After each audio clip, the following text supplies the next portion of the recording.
Hi folks, welcome to Scholar About Tarot. Just call me Mayfield, and thanks a ton for stopping by the study space. Today we've got a very convenient hashtag that recently dropped courtesy of Laura from Aquamarine 18 and Sarah from Water Child Tarot. Hashtag tarot practice. A couple of you were kind of curious about the way that I practice as a secular tarot reader, so I figured this was a great opportunity to give you an introduction on what that looks like. So let's just dive right in. So what does my tarot or spiritual practice look like, huh? Well, let's start at a quick bit of definitions. So I keep saying the word secular quite often in my videos, but in case you're new or you just haven't been sure on what that means, to be secular is to be not spiritual or religious. So in context, as a secular tarot reader, I do not read for fortune telling or for working with spirits, gods or goddesses, or energy, really. Since I don't have a spiritual practice per se, let me share with you some of my beliefs or lack thereof. As of this recording, I am an atheist and an apatheist. Not only do I not believe in the existence of higher power, I also don't care as to whether a higher power exists or not, because I'm much more interested in the action that I take in this life for myself and for others within my power.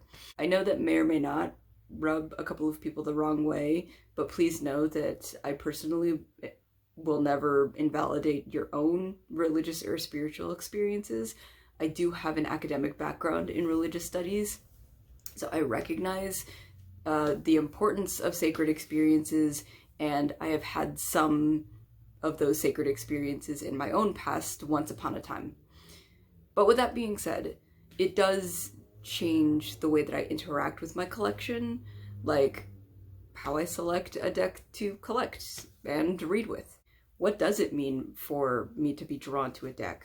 How can I be drawn to something that I don't really have any divine spiritual connection to? Do I sense energy?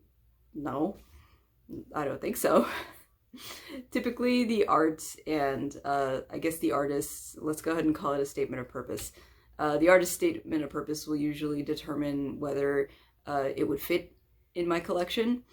When I receive that deck, I look through it, I play with it, I may work with it for a couple of weeks, and then I will assign it to a particular category when I have received enough data.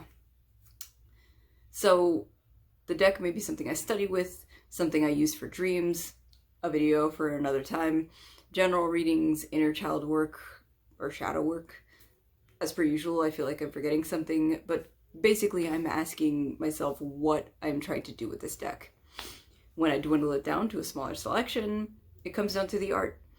What kind of images am I in the mood to take in right now? Also stimming. A lot of the times I may want to use a specific deck for the way that it feels, and maybe play around with a specific cardstock or layout a specific size. And that's what my tarot practice looks like. If not spiritual, why spiritual shaped? Why am I still practicing tarot?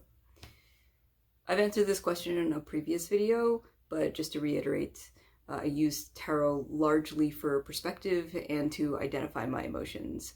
As a neurodivergent person, it can be very difficult to identify and verbalize what or how I'm feeling. So in a broader picture, I use it as a personal tool to simultaneously ground and express myself.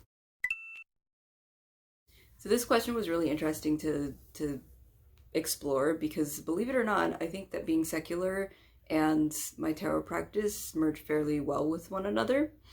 Although I suppose I can imagine this sparking some discourse. But at any rate, occasionally I'll use tarot as a simulation. If you've seen my video, Black Magic, I discussed Dr. Anne Wong's article, Tarot as Technology, and I'm not gonna lie, it does kind of secularize the concept of fortune telling to a certain extent, tarot being the technology that's used to simulate specifically scenarios of social justice. I will pause for a second to acknowledge that sometimes those of us who do read secularly will inadvertently other the practice of fortune telling as something primitive or beneath them, and that's just not what I'm interested in doing. Fortune telling is a valid method and experience in tarot for those who seek it and work with it. For me, however, a simulation just makes a little bit more sense to my experience. If this situation happens, what perspective or possibility am I not taking into account? I think more often than not, I'm just kind of challenging myself to minimize any blind sides and entertain scenarios that I didn't previously consider. By the way, I'm not particularly interested in simulating my own future, I guess, but rather larger scenarios on a political and social justice scale. If I ever do engage in like a personal read for future days or months, they function more as affirmations, not so much a forecast. I will admit that there was a point in my practice where I would abide by some more traditional witchy ritual just for the sake of following the rules, so to speak, like cleansing a deck or burning sage, but it didn't really feel right to me. I also can't be trusted with fire. So what does feel right to me is making sure that my study space is tidy and cozy enough for me to be able to plant myself to do a reading. I begin my practice by doing some light cleaning, maybe about 5 minutes worth, making sure everything is in the place that I want it to be, dusting a little bit, tidying up, and that makes me feel accomplished and ready to settle down into my space without overwhelming me.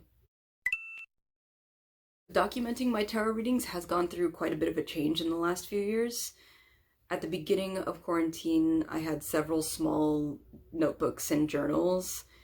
At the end of quarantine, I used Microsoft OneNote on my poor 10-year-old tablet, which worked pretty well for a while since I could take pictures of the cards.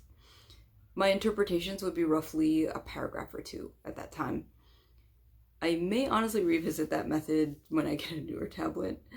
Nowadays, I just kind of stick with short spreads since my journaling isn't really what it used to be, and I'm trying to stay off any electronic devices during those moments that I do a reading. Right now, I use the Witch's Date Book for 2023, and I do a lot of shorthand for my readings. My interpretations in the date book are no more than 2 sentences. Oh, but Mayfield, you may or may not be asking, why are you using a witch's date book if you say you're secular?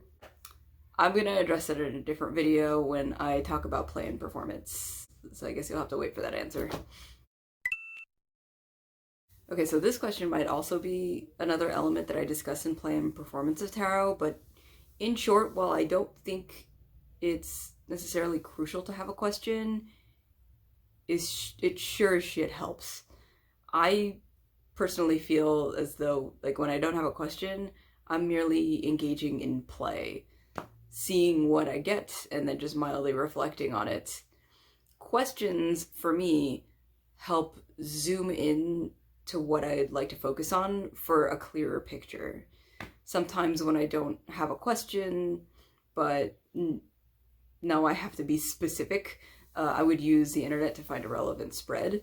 That was really super helpful. Again, during quarantine, I was on social media a lot.